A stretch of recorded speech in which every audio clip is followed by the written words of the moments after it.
Entertainment Surya Jyothika தயாரிப்பில் பிரேம்குமார் இயக்கத்தில் கார்த்தி மற்றும் அரவிந்த் சாமி நடிக்கும் மெய்யழகன் செப்டம்பர் 27 முதல் உங்கள் அபிமான திரையரங்குகளில். பழனிமலை சித்தர்களால் 18 வகை மூலிகை மற்றும் கங்கை நீர் கொண்டு தயாரிக்கப்பட்டது கிரியா விபூதி சோப். ஒரே பிள்ளை, நல்ல வசதியான குடும்பம், கல்யாணம் பண்ணிட்டு போயிடுது.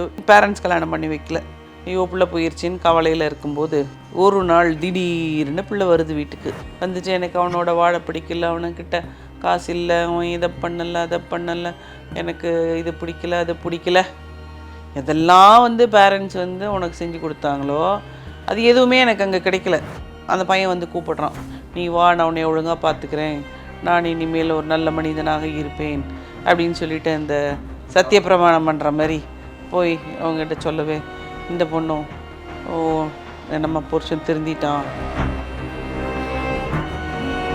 பிள்ளை மேலே யாராவது இப்போ நம்பிக்கை இல்லாமல் இருப்பாங்களா? நம்பிக்கையோட பிள்ளை போகாதுன்னு நினச்சாங்க. புள்ள ஒரு 2 நாள் கழித்து ஆளை காணோம், பிள்ளையும் காணோம், நகையும் காணோம். 90 நாள் கூட ஆகலை. ஸோ மோகம் 30 நாள், ஆசை 60 நாள். அந்த ஸ்டேஜில் தான் இன்னும் இருந்துட்டு இருக்கிறாங்க. நக்கீர நேயர்களுக்கு வணக்கம். நான் விஜய் ஹரிஹரசுதன். டிடெக்டிவ் மாலதி மேம் அவங்க ஹேண்டில் பண்ண பல கேசஸ் பற்றி ஒவ்வொரு எபிசோட்லையும் பேசிகிட்டு இருக்காங்க. இன்றைக்கும் அதே மாதிரி ஒரு கேஸ் பற்றி தான் பார்க்க போகிறோம். வணக்கம் மேடம். வணக்கம் தம்பி. இன்றைக்கி என்ன கேஸ் மேடம்? இன்றைக்கி என்ன கேஸ்? எல்லாமே ஃபேமிலி ஓரியன்ட் தான். ஆமாம்.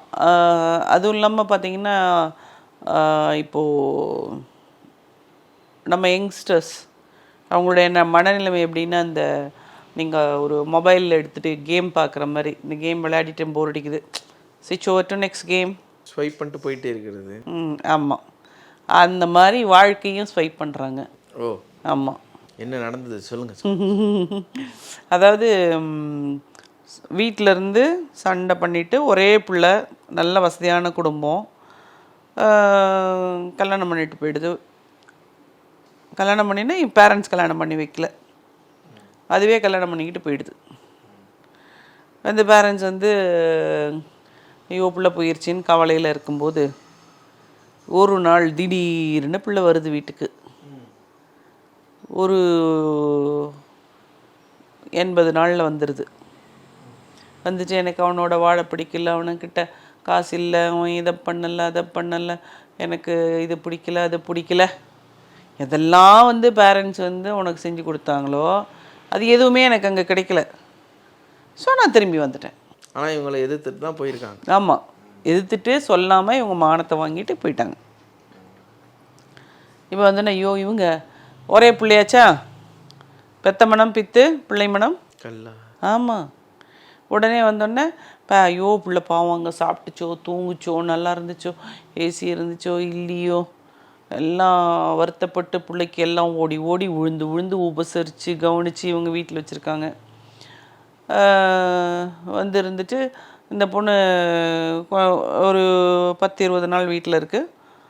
அந்த பையன் கூப்பிட்றான், நீ வா, நான் உன்னை ஒழுங்காக பார்த்துக்கிறேன், நான் இனிமேல் ஒரு நல்ல மனிதனாக இருப்பேன் அப்படின்னு சொல்லிட்டு அந்த சத்திய பிரமாணம் பண்ணுற மாதிரி போய் அவங்ககிட்ட சொல்லவே, இந்த பொண்ணும் ஓ நம்ம புருஷன் திருந்திட்டான், நம்ம போய் அவனோட இருப்போம். ஏன்னா இது ஒரு மாயை தானே.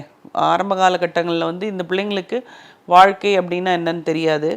அந்த ஒரு 90 நாள் கூட ஆகலை. ஸோ மோகம் 30 நாள், ஆசை 60 நாள். அந்த ஸ்டேஜில் தான் இன்னும் இருந்துட்டு இருக்கிறாங்க. அப்படி இருக்கும்போது இவன் சொன்ன உடனே அந்த கனிவான இலக்கிய பேச்சு, அப்புறம் வரும்ல நிறைய கவிதையெல்லாம் வரும்ல, எல்லாம் கேட்டு மயங்கிட்டு ஓகே போகலான்னு சொல்லிட்டு இது முடிவு பண்ணிருச்சு. பேரண்ட்ஸ் என்ன நினச்சாங்க, அங்கே போய் இவ்வளோ கஷ்டப்பட்டுட்டு வந்துச்சு, இந்த பிள்ளை போகாது அப்படின்னு நினச்சிட்டாங்க. பிள்ளை மேலே யாராவது இப்போ நம்பிக்கை இல்லாமல் இருப்பாங்களா? ஸோ நம்பிக்கையோட பிள்ளை போகாதுன்னு நினச்சாங்க. பிள்ளை ஒரு 2 நாள் கழித்து ஆளை காணோம், பிள்ளையும் காணோம், நகையும் காணோம். ஓ நகை ஓ வீட்டில் இருந்த நகை காணோம். வீட்டில் இருக்க நகையை காணும். எங்ககிட்ட எப்படி வராங்கன்னா, நகையை காணுங்கன்னு வந்தாங்க. நகையை காணுமா? வீட்டில் வேலை செய்கிறவங்கெல்லாம் பார்த்தீங்களா, இல்லை நான் அந்த ரூம்க்கெல்லாம் யாருமே போக மாட்டாங்க, அந்த ரூமெல்லாம் நாங்கள் தான் பெருக்கி வைப்போம், அந்த ரூம்குள்ளே. அப்போ யாராவது புதுசாக வீட்டுக்கு வந்தாங்களா, சொந்தக்காரங்க வந்தாங்களா? ஏன்னா இன்றைக்கி யாரையுமே நம்ப முடியறதில்ல. தேவை அப்படிங்கும்போது பெரிய இடத்து பெண்களே வந்து நிறைய இடத்துல எடுத்திருக்காங்கன்னு உங்களுக்கு இதுக்கு முன்னாடி எபிசோட்லலாம் கூட நான் சொல்லியிருக்கேன். ஸோ அப்படி கேட்கும்போது இல்லைங்க அந்த மாதிரிலாம் யாரும் வரல, வந்தாலும் ஸ்பெஷலாக அந்த ரூமுக்கு போகலை அப்படின்னாங்க.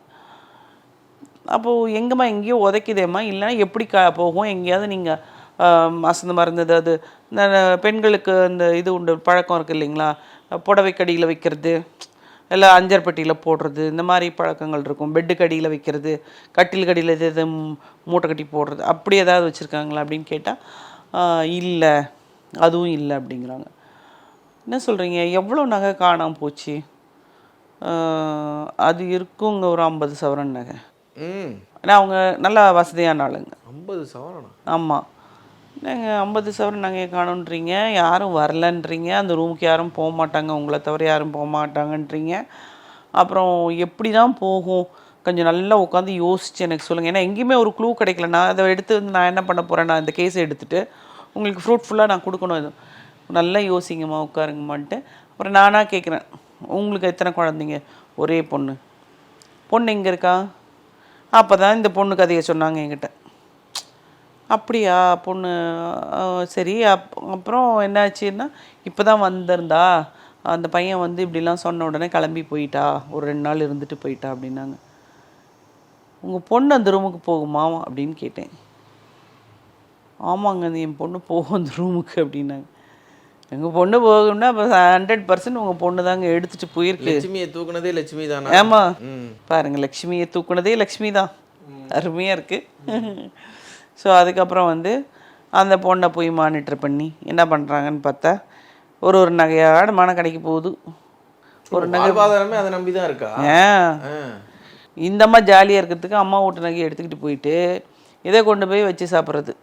சேட்டு கடைக்கு போகையில் அங்கேருந்து நாங்கள் ஃபோட்டோ எடுத்துகிட்டு அம்மா வாங்கம்மா, இங்கே இருக்கும்மா உங்கள் நகை, பாடம் படிக்க வந்திருக்கு, இதுக்கப்புறம் நீங்களாச்சும் உங்கள் பொண்ணாச்சு, மிச்சமும் அதுக்கிட்ட தான் இருக்கும், பிடிச்சி வாங்கிக்கோங்க. ஏன்னா அதுக்கு மேலே நம்ம ஒன்றும் பண்ண முடியாது. அந்த பொண்ணு ஏன் நகைன்னு சொல்லும், சேட்டு அதுக்கு மேலே பேசுவார், அப்புறம் போலீஸை கூப்பிடணும். அம்மா வந்தாங்கன்னா போலீஸை கூப்பிட்டாங்கன்னா அம்மா வச்சு பொண்ணாச்சு, போலீஸ் ஆச்சு, சேட்டாச்சு. அது மாதிரி ஓகே மேடம். இப்போ ஒரு பொருள் காணா போகுது அப்படின்னு சொல்கிறாங்க அப்படின்னா அந்த இடத்துல போய் நீங்கள் ஃபஸ்ட்டு நீங்கள் அந்த ஸ்பாட்டுக்கு போய் ஃபஸ்ட்டு நீங்கள் அனலைஸ் பண்ணுற விஷயம்னா என்னவாக இருக்கும்? நம்ம வந்து ஆக்சுவலாக இப்போ இதை பார்த்தோன்னா ஆஹா வீட்டில் நகை திருட்டு போயிடுச்சுன்னு எல்லாரும் ஃபோன் பண்ணிடாதீங்க. எல்லா கேஸும் நான் எடுக்கிறது இல்லை. நான் அதனால தான் நான் இந்த கேள்வி கேட்டேன். நான் உங்கள்கிட்ட இதுக்கு முன்னாடி நம்ம பண்ணியிருக்கோம், நிறைய பண்ணியிருக்கோம். இது வீடுகளில் திருடு போனவர்கள் யார் அப்படிங்கிறது உத்தேசமாக வீட்டு ஆளுங்களுக்கே தெரியும். ஒரு சில சமயம் தெரியாமல் தான் நம்மக்கிட்ட வருவாங்க. தெரியாமல் வரும்போது அவங்களுக்கு நம்பிக்கைக்கு பாத்திரத்துக்கு உரிய ஒரு நபர் குழந்தையிலேருந்து அவங்க வீட்டில் வளர்த்திருப்பாங்க, வீட்டு வேலைலாம் செஞ்சுருப்பாங்க, அந்த நபரே எடுத்திருப்பாங்க, இல்லை வீட்டில் வேலை செய்யக்கூடியவங்க எடுத்திருப்பாங்க, இல்லை வீட்டுக்குள்ளே இருக்கக்கூடிய நபரே எடுத்திருப்பாங்க, இல்லை சொந்தக்காரங்க வந்து போகிறவங்க எடுத்திருப்பாங்க. இந்த மாதிரி யார் வேணாலும் அந்த வேலையை பண்ணியிருக்கலாம். அப்போ நம்ம வந்து வீட்டுக்குள்ளே போய் பெருசாக வந்து இவங்க ஃபிங்கர் பிரிண்டெல்லாம் வந்து டச் பண்ணாமல் இருந்திருந்தாங்க அப்படின்னா நம்மக்கிட்ட இருக்க ஃபிங்கர் பிரிண்ட் எக்ஸ்பர்ட்டை கூட்டிகிட்டு போயிட்டு, நம்ம ரிட்டையர்ட் ஆஃபீஸர்ஸ் இருக்காங்க இல்லையா, அவங்கள கூட்டிகிட்டு போயிட்டு நம்ம பார்ப்போம். பட் அதெல்லாம் வாய்ப்பே இல்லை. இவங்களே எல்லாத்தையும் களைச்சி போட்டு தேடி இருந்தாங்கன்னா அதுக்கான வேலையே கிடையாதுங்க. ஸோ இவங்க சொல்கிறத வச்சு நமக்கு ஏதாவது க்ளூ கிடச்சி அந்த க்ளூ மூலமாக தான் நம்மளால் அதை எடுக்க முடியும். ஸோ இந்த கேஸில் வந்து 100% எனக்கு உறுதியாயிடுச்சு அந்த பொண்ணு தான் எடுத்திருக்கோம். நான் அந்த பொண்ணை ஃபாலோ பண்ணோம், நம்ம வந்து கிடச்சிது, நம்ம கொடுத்துட்டோம். பட் இப்போ வந்து நாங்கள் அது எல்லாமே போலீஸ் கேஸாக பண்ணிடுறது தான் பெட்டர். ஏன்னா இன்றைக்கி வந்து நீங்கள் ஒரு நபரை வந்து நீ ஏன் அதை எடுத்துட்டியான்னு ஒரு வார்த்தை கூட கேட்டுறக்கூடாது. அது ஒரு பெரிய க்ரைம் ஆகிடுது, நம்ம பேரில் கேஸ் வந்துடும்.